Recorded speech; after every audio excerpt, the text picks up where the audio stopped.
नमस्कार मित्रांनो, अयोध्येत राम मंदिराच्या प्राणप्रतिष्ठेची तयारी जोरात सुरू आहे। प्राणप्रतिष्ठा समारंभासाठी अनेक मान्यवरांना निमंत्रण पाठवण्यात आलं आहे आणि अशाच एका सर्वसामान्य व्यक्तीलाही निमंत्रण दिले आहे।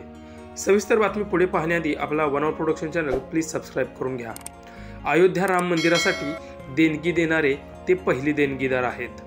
त्यांनी राम मंदिरासाठी स्वतःची शेती विकली होती।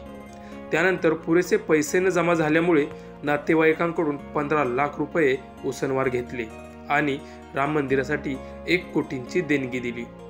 अयोध्येतील राम मंदिरासाठी देणगी देणारे ते पहिले देणगीदार आहेत। ही व्यक्ती आहे उत्तर प्रदेशातील प्रतापगडमध्ये राहणारे सियाराम गुप्ता।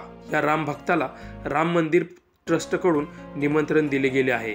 त्यानंतर त्यांचा संपूर्ण परिवार आनंदित झाला आहे। सियाराम गुप्ता हे राष्ट्रीय स्वयंसेवक संघाचे कार्यकर्ते असून त्यांनी ऑक्टोबर 2018 मध्ये 1 कोटी रुपयांचा धनादेश राष्ट्रीय स्वयंसेवक संघाच्या काशी प्रांतांकडे दिला होता। नोंदणीनुसार ते राम मंदिरासाठी देणगी देणारे पहिले देणगीदार आहेत। त्यांना आता 22 जानेवारी रोजी होणाऱ्या राम मंदिर प्राणप्रतिष्ठा सोहळ्यासाठी आमंत्रण दिले आहे।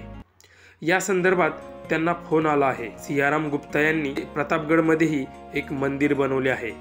या मंदिरात ते नियमित पूजा अर्चना करतात। राम मंदिरासाठी निमंत्रण मिळाल्यावर त्यांचा संपूर्ण परिवार आनंदित झाला आहे। त्यांची मुलगी म्हणाली, राम मंदिरासाठी आम्ही खारीचा वाटा उचलू शकलो हे आमच्यासाठी भाग्याची गोष्ट आहे आणि विशेष म्हणजे या देणगीचा त्यांनी कुठेही प्रचार केला नाही।